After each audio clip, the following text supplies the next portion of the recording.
Understood. Mm-hmm. We are live. Good morning, everybody. Welcome to the Daily Whatever Show. This is our Monday, not straightforward edition of the Daily Whatever Show, and I'm joined by my amazing co-host, Aiden Wharton. Good Aiden, how's morning, it going? everyone. I don't know what it is about your last name. I can't say it without like the hard H. Wharton. Wharton. That's how my principal in high school would say it.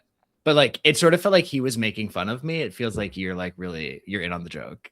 This feels like I'm not, camaraderie. most assuredly not making fun of you. I potentially blame Family Guy and Stewie for, Oh, yeah. mm-hmm. So sorry Which about I will that. take. I will take that. Yeah, I'm a big yeah. Family It Guy is fan. meant with a compliment and and pure love. So please don't take offense. I literally don't know if I can say it the other way anymore. Then I don't want you to. Yeah, then don't. Then Should I add an H to yours? Should it be Lawrence Winnerman? oh my God, please do. Actually, yes, that would be amazing. Are you kidding? After like the childhood taunts of like Whiner Man or Wiener Man or Loser Mm-hmm. Woman, are you kidding? Like, Yikes. I would get Warthog. That was my right, right, childhood taunt. right. Kids are so nice. And kids are so nice. So Except you were kind. just like, are you kidding? Look at this Shernapunum. Warthog? Are you kidding? No. I mean, Sweetie, a no. little bit. A little bit.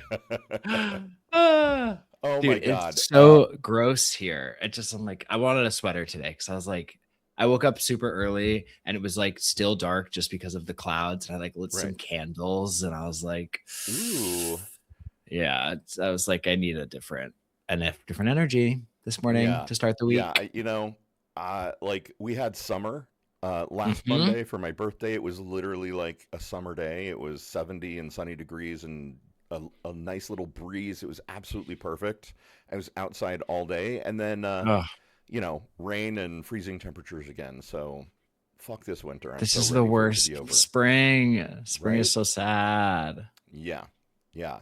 Aiden, There we I'm go. so excited. We've got a friend of yours joining us, Andrew Mm-hmm. Restieri, who you had on your podcast Podcast that you getting released close. last week. Yes, Yeah. getting close. Everyone go check it out. If you have not subscribed to Aiden's podcast, you absolutely must do it. The conversations he has there are so real and authentic, and I mean this in the nicest way possible, but you were asking questions of Andrew in the podcast, like as they would come into my head, right? Like, Oh, I love that. yeah, yeah. It was pretty remarkable. I was like, oh, I would ask him this next, and then you asked that question. I was like, oh my God, right It's because on. we're I kindred love it. spirits. Yeah. So we're really lucky and excited to have Andrew with us today. Let's bring him on. Let's just Bam. start off with Andrew joining us as quickly as possible. Hello, I'm Andrew. here. Good Hello. morning. Good So, morning.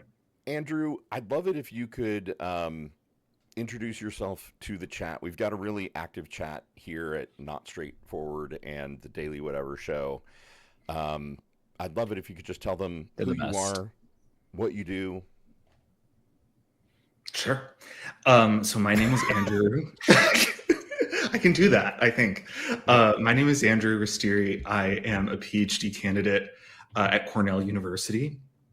And I study digital intimacy, most specifically among gay men. So I ask a lot of questions. If you haven't listened to the podcast, if you have listened to the podcast, this will be repetitive. But if you haven't, I ask a lot of questions about consent and privacy and online visibility and how gay men sort of negotiate those questions in online spaces, on the apps, on places like Grindr and also Instagram and everywhere. So I'm gearing up to do the final year of my dissertation research now. And yeah, that's my story. And Andrew, one of the things that impressed me is you've got a master's, right? Like you've got a master's degree. You've already got several degrees, and I'm really curious about how you decided to take your master's and focus it on this topic in particular. I mean, other than being a gay dude who uses apps. Mhm. That's Like, part of it, right? what was the thing that made you like really focus in and be like, this is it. This is the thing that I'm doing my dissertation on. Yeah, it was kind of an accident, honestly. So I got my master's, um, and then started my PhD. Asking. I came into my PhD asking really sort of broad questions about online queer communities, like how queer people navigate digital spaces in ways that, these spaces that aren't necessarily built to accommodate them, and how do we, use those spaces and the tools at our disposal to find community, to find solidarity, to carve out space for each other. So those were like the big questions that brought me to my PhD. And then about a year into my PhD, I started getting really interested in revenge porn scandals. And we can talk about that term, which I have a whole soapbox about that term. But there were some like cases that I was reading about of nude leaks, and I was interested in the way folks were talking about them and writing about them in this way that it's like, oh, it's this huge violation of consent because the nude photo is being shared beyond the initial exchange.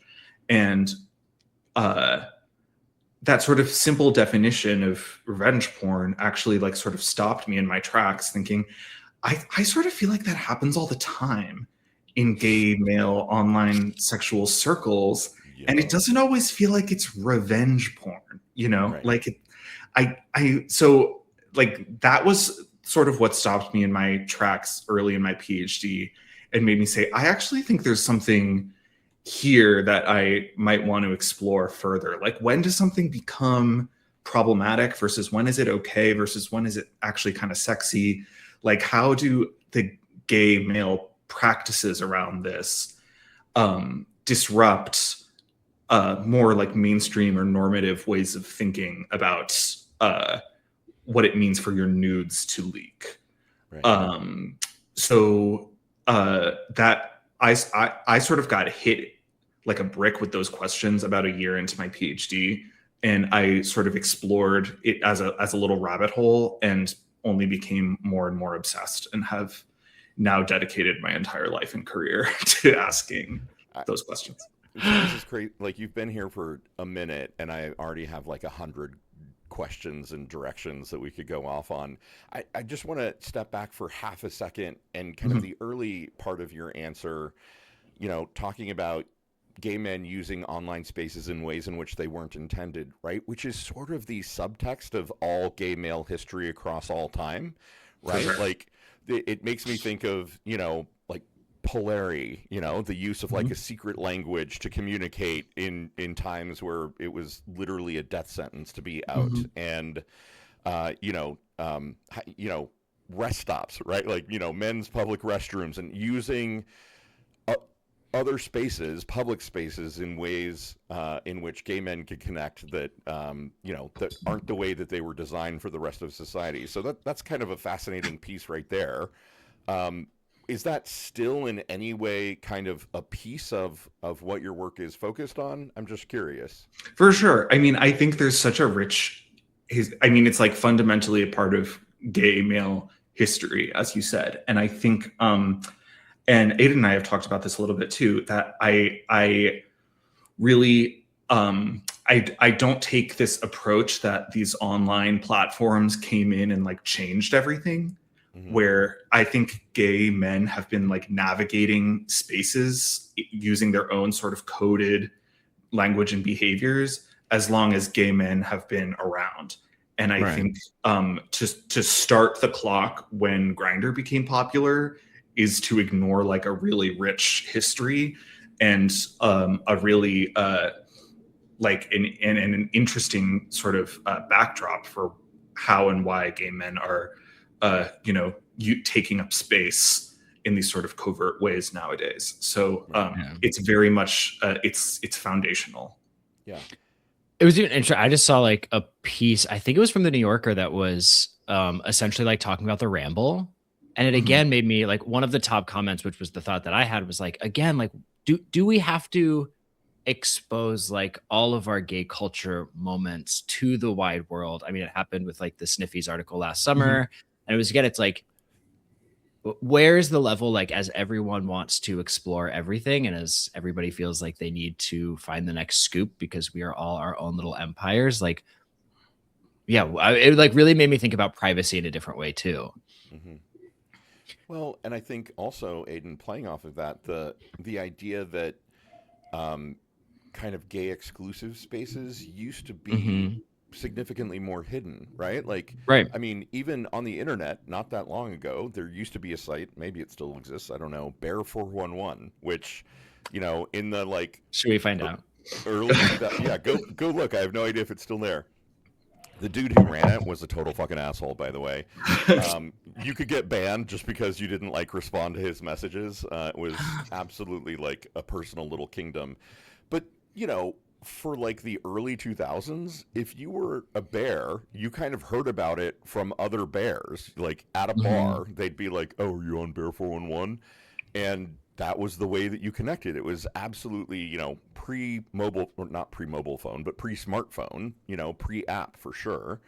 Um, and the only way that you knew about it was somebody else told you. I don't even think it was particularly Googleable at that point. The dude was not going for SEO optimization, right? So, um, yeah, still there. It's still there, and it still looks like it is from 2005.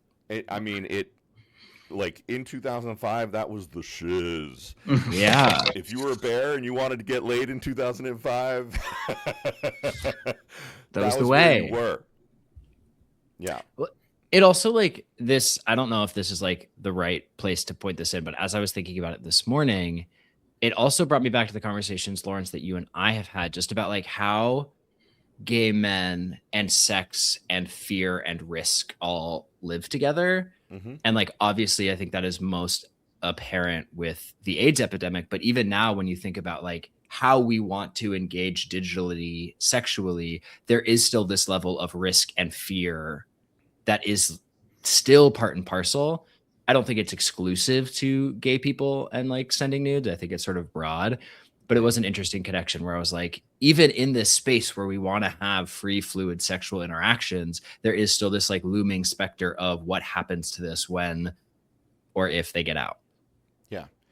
Yeah. Honestly, it kind of goes to the little brief conversation we had right before we started the show, right? Where I confessed to Aiden and Andrew that I got stood up 3 times this weekend because I'm in fucking Boo. Indiana, right? Super boo. And for whatever reason, there's like a cadre of like 25-year-old dudes who are obviously not out, Mhm. right? They're obviously DL and super scared. And, they have contacted me and they're like, "Oh, you see, like you're hot. You seem like a nice guy. I like daddies. I'm curious." And I know for a fact in all cases because it was, came down to the moment of go time, and I'm sure they were like, "Oh my god, I can't actually do it." Right.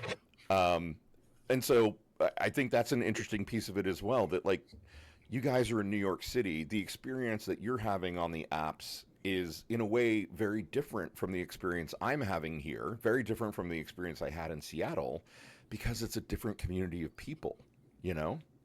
Hmm. Yeah, that comes up for me a lot where it's the the visibility of the grinder grid or of Right. sniffies or of scruff or wherever is like really precarious in in a place like New York City. You can be like super visible on Grinder but like still somehow anonymous, Right. because you're in a sea of so many people and you can walk 3 blocks and find a completely different Grinder grid. Where if you're in a small town or if you're outside of major gay areas, maybe your Grinder grid looks exactly the same every day rather than like a constant shuffle, an influx of new people. 100%. Yeah, and I open any of the apps and the nearby, like on any given day, it's exactly the same people. it's exactly the same people. So it's like a different, the politics of visibility there are really different. Yeah. It's a very different calculation to like make yourself available in that way. to somebody who, you know, you might then run into at the grocery store, you know, and now all of a sudden you're outing yourself and that person might know someone who you know, and you know, it's a different calculation fundamentally than it is when you enjoy sort of the safety of relative anonymity in a place like New York City. Yeah. Yeah. I'd say like yes to a degree, because I still have like the same people here, and it's the same like because I live 2 blocks from the gym and across the street from a gay bar. So I have like a mix of like I definitely see my neighbors and we either avoid each other or like, hey, or when I had Grindr. But then it's also like people at the gym, and I'm like, oh, I know this person has messaged me 6 times and I've ever responded, but now we both know. And it is still like that strange like pseudo like parasocial relationship. Yeah. For sure. It's honestly, it's kind of a level beyond parasocial, maybe, right? Right. Because, you know, in parasocial, I feel like there's engagement and there's kind of, I don't know, even if not active interest, there's at least kind of some social niceties. And this is maybe a step beyond parasocial, where it's like awareness. I don't know, Andrew, have you thought about kind of quantifying that level of relationship, or what you would call it? Or yeah, I'm not sure. It's something that it's reminding me of the story I told on the podcast of that guy at the bus, Aiden. Right. That like that. Let's tell it again. Yeah, I'll tell it again. Again, I'm sorry for repeat listeners, but I am doing my PhD at Cornell, which is in a small town, and I had been hit up by this guy on Grindr repeatedly, and I hadn't responded to him. And we saw each other on the bus, and we made eye contact. And then he sort of chastised me on Grindr for like having the nerve to make eye contact with him on the bus, but not responding to him on Grindr. And that's like sort of peak like small town Grindr politics to me, where it's like you're always and like Aiden said, it's not only small town. You can run into these people. You know, you can run into people who you ignored on Grindr at the gym, obviously anywhere. But I think what I'm trying to articulate here is just that the calculation that you have to go through of rendering yourself visible in this way, it feels maybe scarier, and that the stakes are a little bit higher when you're just fundamentally less anonymous than you otherwise would be, or when there are fewer alternatives, right? When there's like I think the psychology of it is different when you can just move on to the next person. Versus there's a finite number of gay guys in a, you know, however many mile radius. You know, in Ithaca, I get reached out to by gay guys who are like 30 miles away. And in New York, you don't get reached out to by anyone who's more than 1 mile away, you know? So it's it's a different in New York, thing. it's like 30 miles away, we're never having sex, bro. 30 miles away, you're in California. Like that's like, what are you talking like about? 3 miles away is hard. Right. Yeah. That's long distance. That's not doable. In Fort Wayne, I get reached out to from guys like in Detroit and Columbus, Ohio, and Cincinnati and Louisville, you know, because it's like, are you a day and a half drive away from me? Great. We could fuck over a weekend. Like, let's make it happen. You know, like, oh my God, you're one of the few. I'm like, I wonder if there's any positive to that. Like, I wonder if there's any sort of, right, like I grew up in a very small town as well. And I always sort of attribute my empathy towards the fact that the town was so small that you couldn't be rude to anyone. Right. But again, you still have this sort of like online persona to hide behind. What is it? The online disinhibition effect. But again, I wonder if there's any sort of like difference in how people engage with it in high density populations versus rural in terms of how they respect each other. I don't know about respect. I definitely think, going back to my like original point about how queer people like make community for each other in, you know, I think you can like leverage something like Grindr to, as we all know, to make friends and to like meet other gay 100%. people. And just, you know, it doesn't have to be sort of nefarious, and it doesn't have to be like, oh, I'm outing myself. It can be, I live in Indiana and I don't know any gay people here. And like, where are all the gay people hanging out? It could be, you know, you can find them in places like Grindr. If you're interested in rural queer experiences, I really recommend a book, Out in the Country by Mary Gray, who did like a wonderful ethnography of rural queer populations and sort of where queer people in rural America, like how you can like build queer community out of Walmart. I definitely need to check that out. Reading recommendation for the listeners. It's so interesting. I moved here about 2 years ago and kind of showed up on the app sort of like, what's up? Where are the gays at? I'm new to town. And it just sort of radio silence. And I was like, are we having a funeral? Like what happened? It is, I think, peculiar to this place. Fort Wayne happens to be very churchy. Like it's very, very, very, like it's a very religious little town. And I mean, not little. It's like 250,000 people. It's not like nobody's here. Right. I just think if you're queer and you're from Fort Wayne, you move away because it's not really safe here in a way that it might be in a college town like Ithaca, for example, right? So it's been a very interesting experience because even the vibe online on the apps has a very particular sort of repressed flavor to it. So, Andrew, you had mentioned before the show that you're going on like a little tour of not big city queer America. Will you tell us a little bit about that? Well, it's all a work in progress, so don't hold me to like anything that I'm about to say. I have to go through a whole bunch of approvals and stuff. But yeah, I think I'm really interested in my dissertation research of not just like sitting in New York City and talking to, the kinds of gay men that Aiden and I interact with all the time that be sort of really easy for me to get in touch with, who I'm still like really excited to talk to. If you're a New York City gay man, please still email me. But it's like I said, where I think the politics are really different. And I'm not going to sit here and like make claims about what it means for gay men to put their nudes out there on the internet when I think it might be a really different calculation for a gay guy who lives in New York City than a gay guy who lives somewhere more rural, right, or even suburban.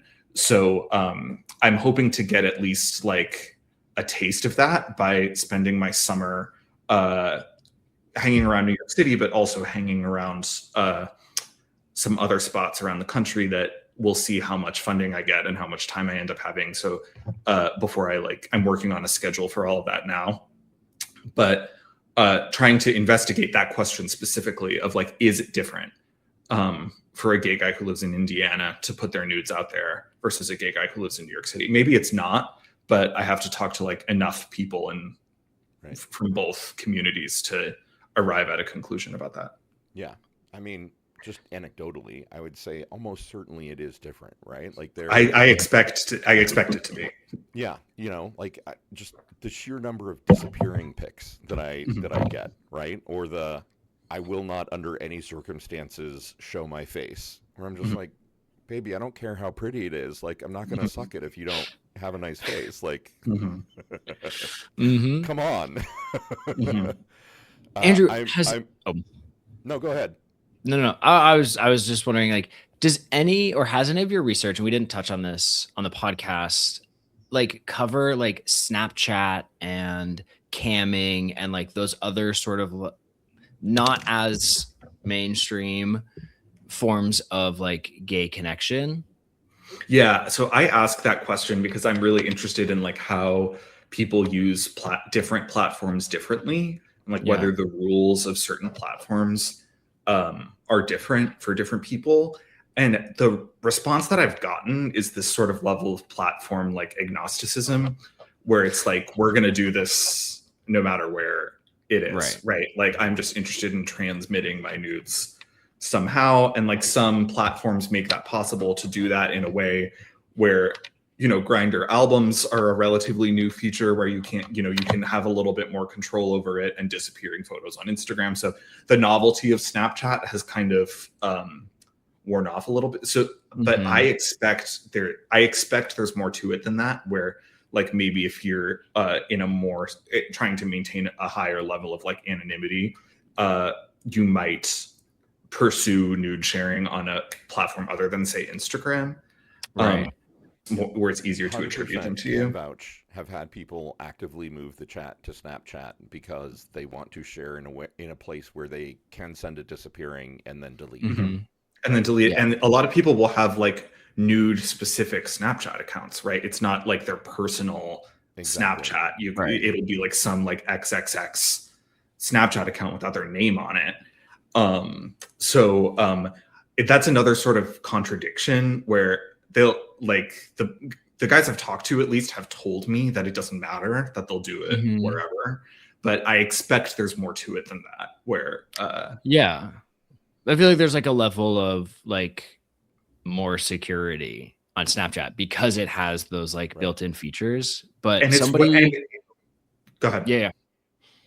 I was just gonna say it's and I think the open question is whether that is even true or whether it matters, because I think a lot of that like more security is like for yourself, and is for the mental exercise of saying that I'm like not opening myself up to this thing that might potentially expose me or make me vulnerable in some way or threaten my anonymity. And I don't know the answer. I think that's kind of an open question of like whether like migrating to a different platform is actually meaningful or whether it's sort of a mental exercise. Well, and the interesting thing about Snapchat that somebody on Instagram DM'd me after listening to our episode, and he said that he got added to a Snapchat group of like 100+ dudes, many of whom say that they're married to women. And majority of what they do is take horrible pictures of their dicks and compliment each other. I don't fully understand the point of it because it's not great community. There's not like discourse or responses, but the number of people in the group stays very high. And so again, I think it's like close friends meets OnlyFans, where it's like you can just send without caring as much about the actual reception, which I also think is just how people use Snapchat anyway. Yeah. And I don't like interesting. It's interesting. It makes me think about the cam community, right? Because like so many times I'll get hit up who's like, do you want to watch me jack? You want to watch me finish? I'm like, I don't actually. Like that's so not my thing. You know, no harm or foul to anyone for whom it is their thing, but also it feels not very participatory to me, right? Like you're participating, but I'm just watching. That's not my jam. Andrew, I'm just kind of realizing we may have jumped right into like the depths of everything without really sort of summarizing for the audience, because there's kind of a dissonance in my mind. I've got so many straight friends, and particularly straight women friends who, if you talk about like an unsolicited dick pic, like that's a red alert, world-ending, block forever, right? And that's just not true in the queer community, in the gay community. So what are some of the just kind of high-level findings, would you say, so far in terms of like the way gay men interact with nudes? Well, I think part of it is that sometimes it is true for gay automatic block and it's disgusting, and that, you know, because I think that has been the high level finding is that like the rules are different for everybody. Like they're different from straight people for sure, right? And you hear from straight women about the unsolicited dick pics as sexual harassment, and it's disgusting, and it's the reason why you can't send photos from your camera roll on Tinder and Hinge, right? Because it opens up women to sexual harassment. Right. I think a lot of guys would not call receiving an unsolicited dick pic from another gay man sexual harassment. Which a lot of people said in the comments for clips of our reel, like there was a huge disagreement about how people quantify that and close friends, and like people accused us of saying it was sexual harassment, and I was like, we didn't actually say that. No, I know. People thought we were being sex negative about it, and I was like, wait, if you listen to the episode, we are not being sex negative about it at all. I have listened. Not sex negative at all. But I'm just trying. All I am trying to do is articulate that, like, the rules are different for different. Some people interpret it as sexual harassment, and that's like valid for those people, you know. And if receiving an unsolicited dick pic is upsetting to you, that doesn't make you like less of a gay man. It doesn't make you a prude. And if it's hot for you to receive an unsolicited dick pic, it doesn't make you a slut who like doesn't have any boundaries. You know, like it's that I think the I think the difference is being gay versus being straight doesn't like free us from like the rules that govern straight sexual exchange. It just opens us up to different kinds of rules that and like interpreting them in different way, where it's less monolithic, I think, than it is for straight people. It's less of one thing. It's not nothing. It's just different things for different people. Yeah.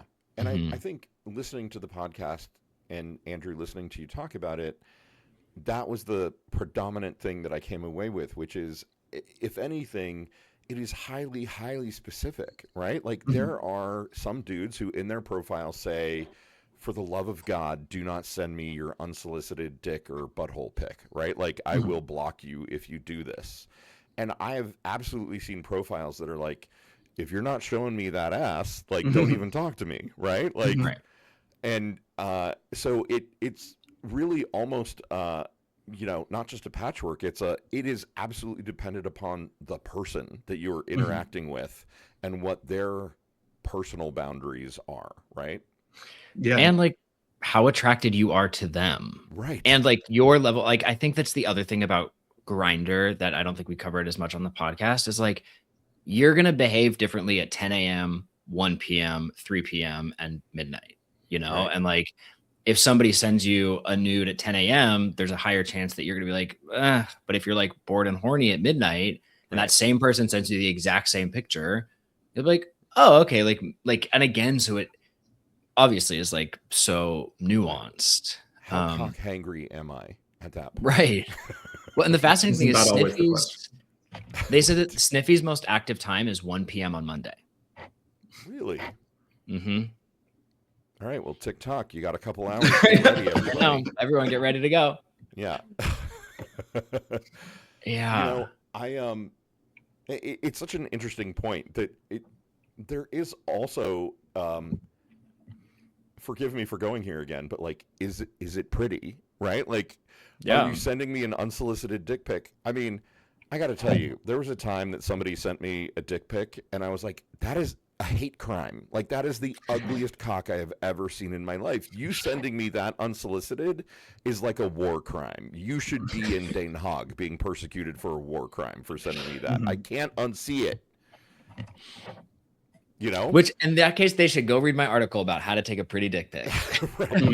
Number one, don't do it over the toilet for the love of God. Oh no. Oh my God. Nope. That was big. Clean feedback. up the background. How many times do I have to tell, But have a little bit of frame of reference. There should be enough in the photo so that you can figure out what you're working with. Right. Do you have a bookcase of interesting books behind it? Then I'm more interested. What are you reading? A little bit of Kant, a little bit of Dig. Right. Do you play Catan and other interesting board games? Great.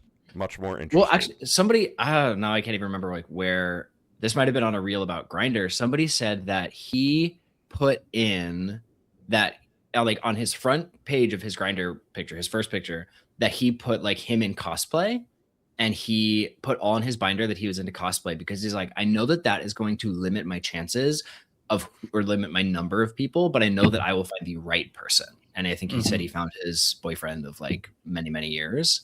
Yeah. And I was like, oh, that's another really interesting way to be like, here's my interests right up front. Right. Let's see who bites. Because I was going to say, like, if I can see your Star Wars action figures behind your penis, I am not interested, right? And I know for a fact, like, first ex-husband would have, for him, that would have been a huge yes. Do you have a Captain America action figure on the bookshelf behind your penis? He's all in, right? Like, my very first boyfriend now has a massive Captain America tattoo. Ah, yeah, there you go. For some people, that's the jam. Andrew, I was thinking about as you guys were talking, and I really appreciated that you kind of talked about this in the podcast. Like, I'm really cognizant of the fact we're three attractive white guys, right? Like we're there's a definite and I'm 56. Like my experience online I can very much speak to how my experience online has changed over the last 20 years. Not just because online changed, but because I became Santa Claus somehow in the intervening 20 years. Right? But like there's definitely something about class, and you guys talked about it in the podcast. I'd love to hear your thoughts on that, Andrew. Yeah, class is everything. It's and we talk about it in the podcast. It's like I mentioned this, that like not all of us interact with these platforms the same way, and we talked about it earlier about the rural urban divide, but the class divide is also a really big deal in terms of how, to what extent you feel like you need to make yourself visible in that way online. Like a lot of folks I've talked to who admitted to sending unsolicited nudes said they did it to like attract someone who they might have perceived as being out of their league. Right. And then what does that mean? Does that mean like a white, fit, masculine, gay guy, the person who we generally think of as having higher like class status amongst gay male sexual circles? Right. And then to what extent does that guy feel like that guy might be more likely to say, oh, I would never send unsolicited nude photos, but he might feel like he doesn't have to, right? Because it just comes to him. Right. So all of these positions are relative, and again, those folks inhabiting different class positions, or even perceptions of different class positions, have a different calculus of what it actually means to make yourself sexually visible online. Yeah. Which is go ahead. Go Aiden. for it.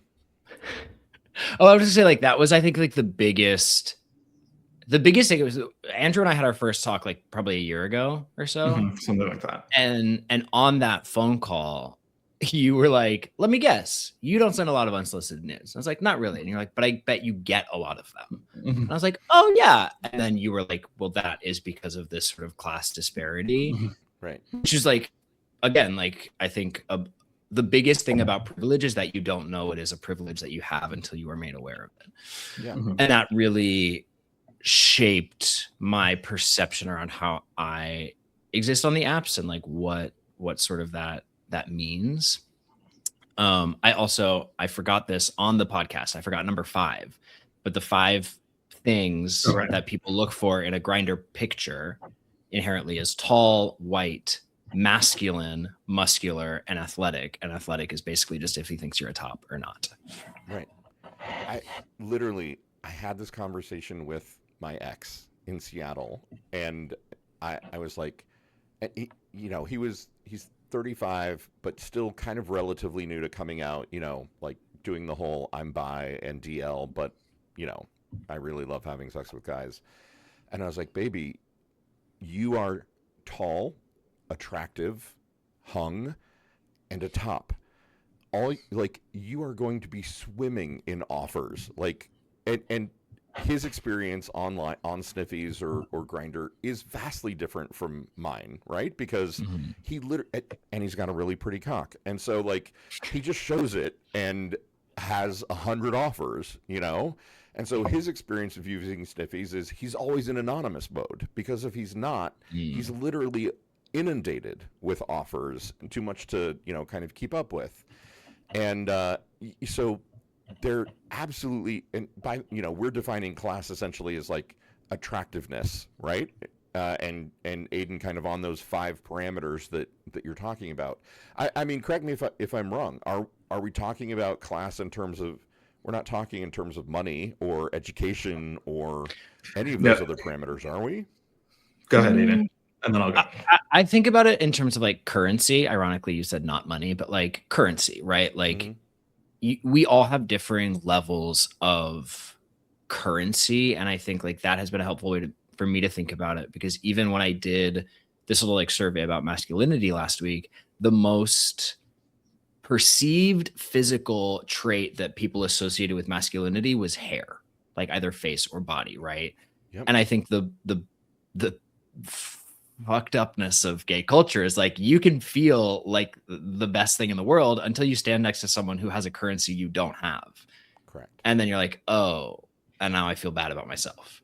Right. You know, so I just see it as like this, and yes, like a privilege and a currency and class, like there are so many differing levels of it, but it is so, again, like complex.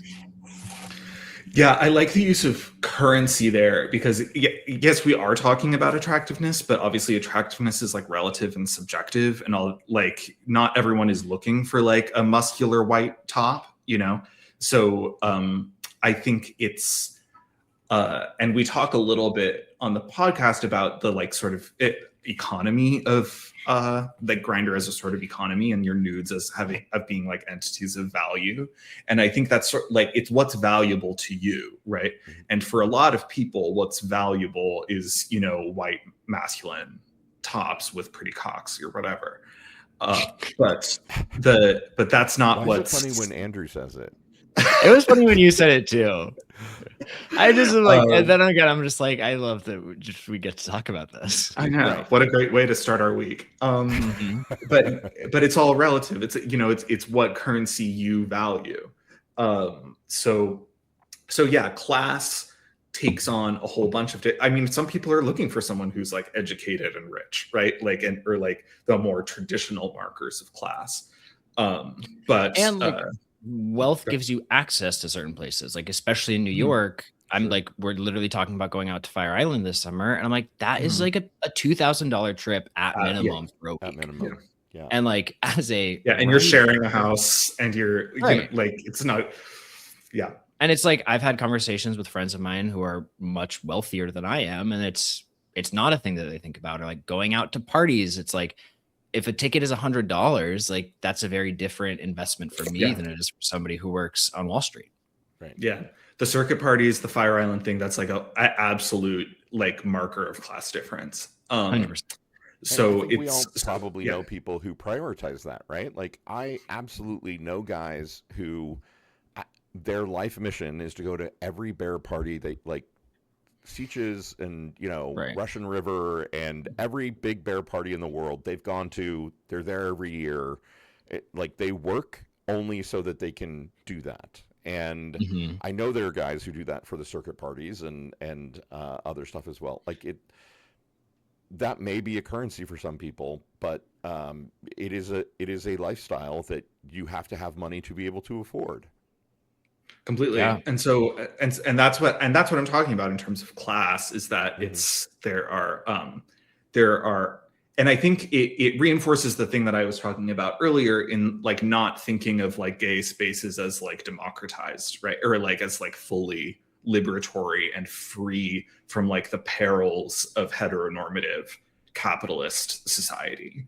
Because gay culture is still sort of structured in those ways by class divides and by capitalism and by, you know, all of these and by racism and all of these things that impact straight people's lives too. So being gay doesn't give us like a pass. Right. In fact, I would almost argue the opposite, right? That in some ways, gay culture is more structured and less democratic, more patriarchal and racist. And I mean, how many times have you seen a profile where somebody is like, sorry, just not attracted to black guys, just not my thing, right? Yeah. It's like, no, you're racist. You're just allowed to say that you're racist because you're expressing it as your sexual preference, air quotes. Right. I will say, I mean, maybe this is more true in New York though, because I was thinking about this. I was asked to like do an interview for a piece for someone. And I was like, that language has like at least receded a little bit. Like I remember definitely like 10 years ago, it was in bios. Like it was just like your preference, your racism couched as a preference was in the bio.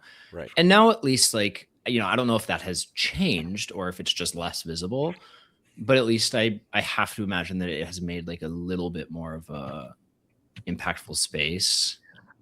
I don't know. Sorry, are you done? I would say, well, first of all, it's become bannable on certain apps to say things like that. I know it's bannable on Tinder. Grindr got rid of like ethnicity filtering a couple of years ago, right? So platforms have taken steps to mitigate that. So that's not entirely like gay culture becoming more evolved. The other thing I would say is that this is another thing in my research that's come up as a location difference, where like different folks in like different sexual communities have talked about being more open-minded than folks in other sexual communities, where like in certain parts of the world or in certain cities or wherever, there's less the culture of the sexual community there is more democratized and more open-minded than it is in places with more rigid structures. So I can't. Moments of that, like on Scruff, for example, one of the places where there is, like a race selector, I've noticed way more people selecting multiracial as, even if it like, their name is John O'Connery and they're the most Irish person who ever, they're picking multiracial because it's a way of sort of opting out of that as a structure, right? Yeah. Andrew, what would you say is the most surprising thing that you've come across so far in your research? Like, what has there been something where you've been like, holy shit, the data has showed me something that has surprised me? I mean, every day. And I think Aiden asked me this question too, so I'm going to try and give a different answer. I think at least the thing that's been most interesting to me is the sort of contradictory nature of a lot of the ways we talk about this, in that I ask a lot of questions about like sharing other people's nude photos and revenge porn and whatever. And a lot of people will talk in very moralizing terms about that behavior, about it being wrong and it being disgusting, and then admit to doing it. So there's like a disconnect that I think is so interesting between our stated values and our behavioral values. And that's not to call anyone out, because I do it too, where I like sort of perform this. And again, you're talking to a researcher, you're talking to a doctoral candidate, and this is going to go in a paper. And so maybe you're like, oh my God, like this, this thing is, it came up a lot with AI too. I asked about AI and people are like, oh my God, I would never, it's disgusting. It's, it's everything that's wrong with society. And I masturbated to it last week. It's like, it's like we go through these motions of like trying to either convince me or ourselves, I don't know, that like we're on the correct side of this like social boundary when our behavior says otherwise. And that is what I have found like the most like captivating about my research, and what I'm still trying to what I'm going to spend the next year trying to understand is this because it's all about these sort of moral social boundaries that we set for ourselves and each other, and where we position ourselves relative to those boundaries. I'm stuck in my head on the whole like, oh, AI, it's gross, it's disgusting, I masturbated to it yesterday, right? Like it like it's the new Tom of Finland, right? Like in the for my generation and the men before me, it was Tom of Finland. Yes, there you go. Hyper masculine, like just absolutely unreal, completely unrealistically sized cocks. And like that's what AI porn is now, right? It's like the body that is literally impossible for a human to have, but flags hyper masculinity or whatever it is that you're into, right? It's spooky. It's spooky, especially because it's like it's all over Substack. Like the Substack, like sort of like sometimes my feed is like this weird sort of like, it feels like political Tumblr, where it's like AI porn and Tumblr. I mean, and politics. And yeah, I don't know. I have not jerked off to AI porn that I know of.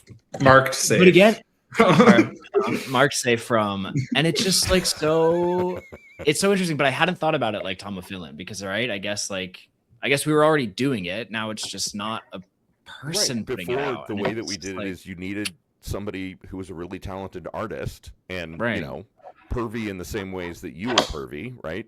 Wanted to see hyper masculine features and like 15-inch cocks or whatever, and they had to draw it, Yeah, it's this question of what actually makes it unethical, right? And I as the researcher have to go in with a really open mind, right? Like I as the researcher can't go in and say like AI porn is disgusting, don't you think? Like because that's like I have to ask really open-minded questions about AI porn and ask like what actually is it that's upsetting to people about it? Like what is it that's unethical?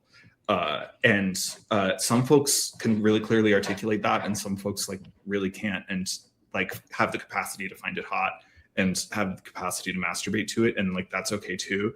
But it is this. I almost feel like we're not even like ready as a culture to talk about it because it's like because no one is willing to sort of to admit to their like actual behaviors around it, and that makes it Also, hard. Leo Herrera has some really interesting writing about it.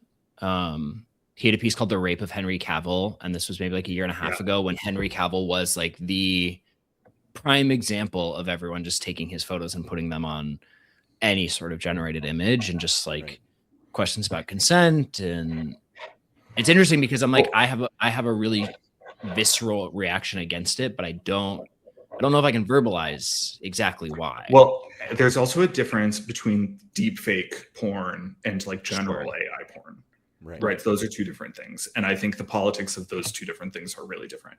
But even in the deep fake porn space, which is almost universally thought of as like more problematic, there's a long history of folks like photoshopping Henry Cavill's face onto pornographic images. And no one was really that up in arms about that. You know, like that's, or like some artistic rendering of Henry Cavill as Superman with his cock out, like that someone drew themselves on an iPad. Is that different from an AI generated image of that? You know, because they like, took the time to do it. They cared. And we're supporting queer art and all of that. You know, but like the ethics, it's fan fiction, exactly, and like the fan fiction has been around forever, and it's the ethics of it are different when it's AI. So it's like a whole. Again, it's so touchy and it's hard to even talk about because folks are so quick to jump to like, oh, this is disgusting. And I think there's more to it than that. Yeah. So we're coming up on kind of the top of the hour, and I'm trying to think of how to wrap this conversation up because honestly, I feel like we could talk about this subject forever. Andrew, is there a big question that you haven't found an answer to yet? Is there something that's sort of in the scope of your research that eludes you? All of it. What are you talking about? Like, I don't have any answers. There's too many questions. Right. I don't have any answers. I think it's like, I think I like, and I said this to Aiden too, that like, I am not I'm not like trying to come out with a book that is like, these are the rules of gay culture, right? Yeah. Like this is gay culture as I've seen it. Like because I don't think that's possible. And I don't think that's really even like responsible to produce. Like I'm like, sorry, because I did name the thumbnail "The Hidden Rules of Hookup Culture." And I know. Did do well. I love that title. I was like, ooh, that's such a good title. I want to use that. But it's also like and it's and there are hidden rules, right? And that those are the things that I'm like looking to uncover, but it's not like you can articulate like a set of like, okay, I figured it out, everyone. Like this is how it works, you know. And by the time I finish this dissertation, there will be like some new platform that's disrupting everything as well, and the rules around AI will have changed. And you know, like I think I'm just and I think that's where I sort of stopped short of like telling guys how to feel and how to. I tried it, and that was what folks were not understanding about that close friends comment on the podcast is like, I'm not telling you how to post on close friends.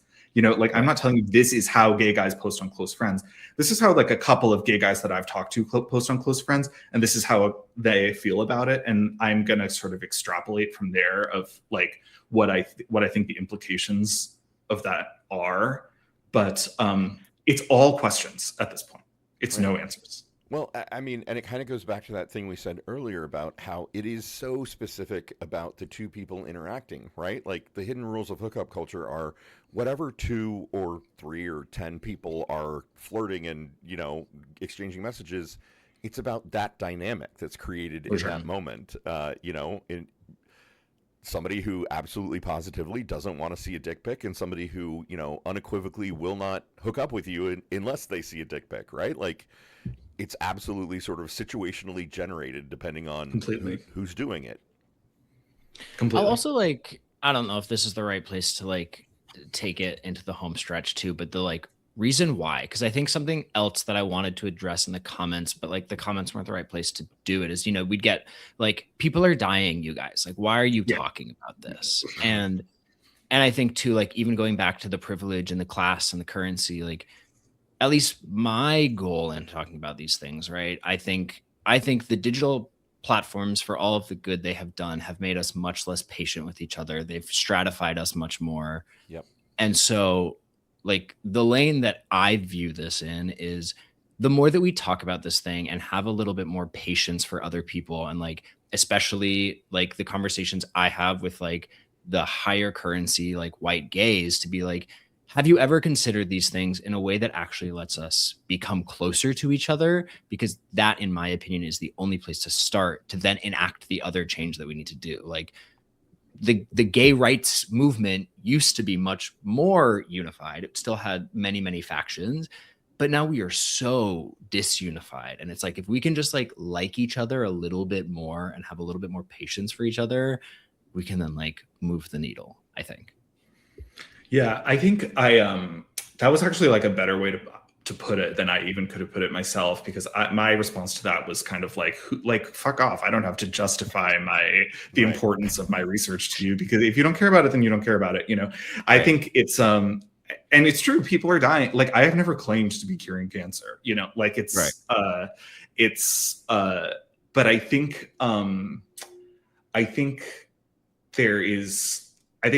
as long as gay men are using the internet to have sex and to mediate sexual encounters, and as long as it's a thing that is happening, it is a thing that is worth talking about, and it is a thing that is worth studying. You know, it's a part of our realities, and I, as a social scientist, am saying, you know, that means that it's worth a scientific inquiry. 100%. Yeah. And I would take it back to the perspective of, you know, again, 56. Holy fucking shit. I don't know how I'm this old. But like, the generation of gay men before me, they mostly died, right? Like, my experience as a younger gay man was that all the dudes that I would have learned things from got HIV and died, because it was, you know, pre-any med, right? And so there is a thing about capturing some knowledge and educating younger generations, or, you know, and think about it, you know, all of us, I'm sure, know gay men who maybe got married to a woman, tried to have, you know, a normal straight life. Maybe they came out later at 30 or 40 or 50 or whatever. You know, there is something about wayfinding, right? And sharing community knowledge and history, and just understanding the way that the gay culture works, because it is different from straight culture, and so much of that knowledge got lost in the generations that we lost to the AIDS crisis. So, you know, that, I know that's a drum that I beat all the time, but it's true, right? Like, it's still so much a piece of my lived experience, and yeah, I think what you're doing is really important, Andrew. So, me too. I've got last week, or maybe the week before, Aiden, I don't remember. We asked a funny question at the end. Not funny, but I really liked it. I kind of think it should be our shtick, like, which is, what are you listening to at the moment that is giving you life, right? Just 2 weeks ago. Yeah. What about you? Like, what are you listening to at the moment that is like your jam? Oh my God, what am I listening to that is like my jam? It's like, I'm going to sound like such a basic white gay. Is that okay? Yes. Yeah. Oh no, we're going to kick you off. We're going to kick you off in 30 seconds anyway. Right. It's literally Sweetener by Ariana. Like, I've been like re-listening to Sweetener. And I'm like such a basic Ariana Grande gay. And it's and it's so, the formula is like so tried and true that like the beginning of an Ariana Grande song starts playing and I just like feel blood start like pumping into my chest. Right. But it brings me so much joy, and I'm like, it hasn't always been Sweetener, but that is what I was like just re-listening to on the bus. I spent a lot of time on the bus. And I was like, oh, like life is worth living. What am I talking? You know, like it's Yeah. Good music does that. Yeah. Aiden, what about you? Okay, I have a lot to say really quickly. I took from Ben Green his idea of like actually listening to full albums again. Nice. And not skipping through them. And there have been 3 albums that have come out very recently that are all incredible. The new Mumford and Sons album, the new Harry Styles album, and the new James Blake album. And then the singular song that I could not stop playing yesterday was Berghain, the remix that just came out. Lawrence, it's so good. All right. And it's like 2.5 minutes. It's what she did at the Brit Awards, and it is so good. All right. I got to check that out. What about you? I'm also super basic. I love Above and Beyond. Like, I love EDM. I don't know why Above and Beyond. Like, there's just something about their music in particular that's like my jam. And this is talk about basic. So they had a new album come out last year that I didn't find out about until relatively recently. And so I've been listening to that like on nonstop repeat, and you guys, like some of the lyrics to this song are so dumb. Like some of the song lyrics are just really not good, right? But I love the vocalists that they choose, and I love their beats. And so they've got a song, "Blood from a Stone," that is like on my magic repeat over and over again. Like, you know, I'm at the gym and it's literally on repeat, and I'm like powering my entire workout to that one song kind of thing. Yes. So, yeah. Oh, I'm gonna listen to it when I go to the gym today. Yeah. Andrew, where can people find you before we go? They can find me on Instagram at Andrew Restieri. It's just my name, no dots or anything. Restieri. It's right here.